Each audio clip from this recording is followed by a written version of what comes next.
چنانچہ شریعت نے یہ بات کہی کہ تم دوسروں کا دل خوش کرو. سب سے بہتر بات تو یہ ہے. اور اگر دل خوش نہیں کر سکتے تو کم از کم دل تو نہ دکھاؤ. حق تو یہ بنتا ہے کہ دوسروں کا دل خوش کرو.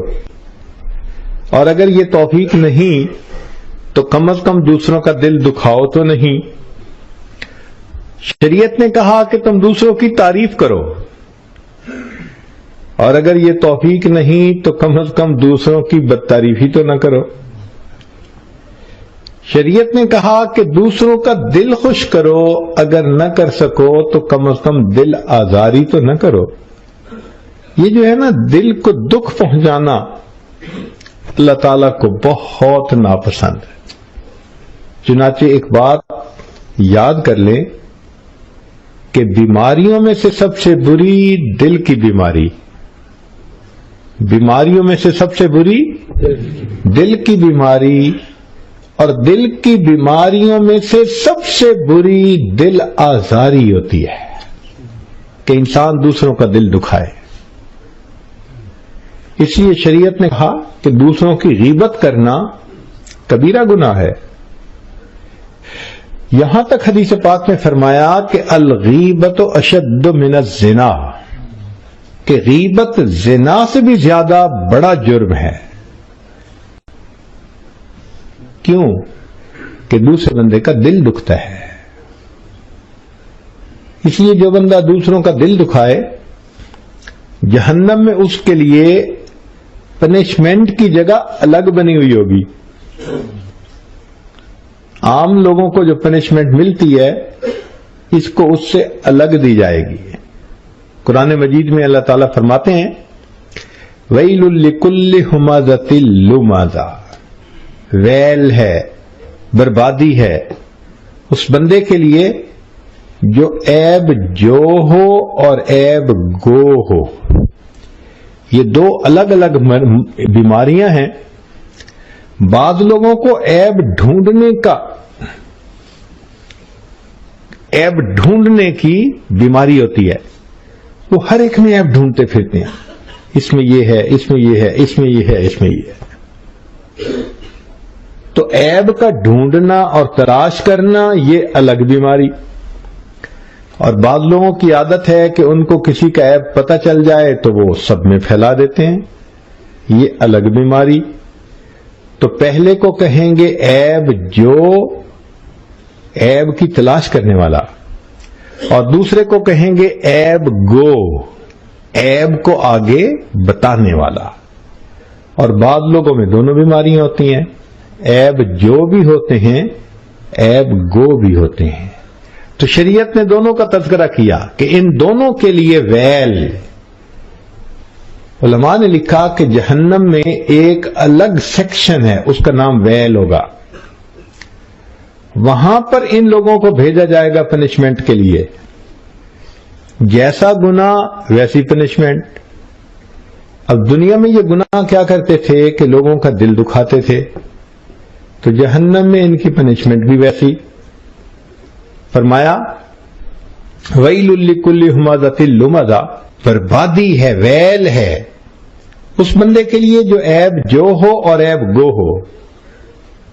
کیوں؟ کہ وہ لوگوں کے دل دکھاتا ہے. اب اس کو جہنم میں ایک ایسی جگہ لے جائیں گے، نار اللہ الموقدہ، ایسی آگ جس کو اللہ نے جلایا ہوگا.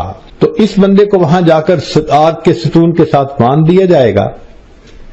اور پھر وہ جو آگ کے انگارے ہوں گے التی تطلع علی الافئدہ، وہ انگارے وہاں سے اٹھیں گے اور سیدھا اس کے دل پر آ کر ٹارگٹ کریں گے. یہ لوگوں کے دل دکھاتا تھا، آج آگ کے انگارے اس کے دل کو جلائیں گے.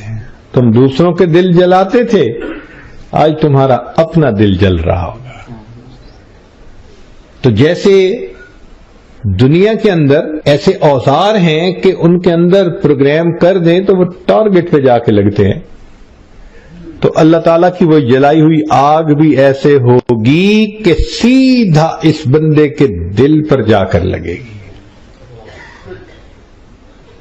تو دنیا میں کسی کا دل دکھانا اللہ رب العزت کے نزدیک یہ بہت بڑا گناہ ہے. اس لیے کسی شاعر نے کہا، مسجد ڈھا دے مندر ڈھا دے جو کچھ ڈھینے، پر کسی دا دل نہ ڈھاویں رب دلاں وچ رہندا ہے.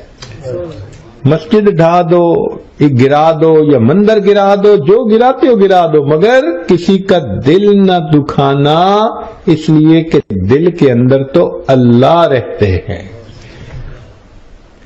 ابو داؤد شریف کی روایت ہے، نبی علیہ الصلوۃ والسلام طواف فرما رہے تھے تو آپ کی نظر بیت اللہ پر پڑی. تو نبی علیہ السلام نے ارشاد فرمایا، بیت اللہ تیرا مقام بڑا ہے، تیری عزت تیرا شرف بڑا ہے، لیکن حرمت المؤمن ارجح من حرمت الکعبہ. اللہ رب العزت کے نزدیک مومن کی حرمت بیت اللہ کی حرمت سے بھی زیادہ ہے. اب بیت اللہ جا کے تو ہم غلاف پکڑ کے روتے پھرتے ہیں، اور مومن کا ذرا سی بات پہ گریبان پکڑ کے کھینچتے ہیں. تو مومن کا مقام بیت اللہ سے بھی زیادہ بتلایا گیا، اس کا احترام ہونا چاہیے.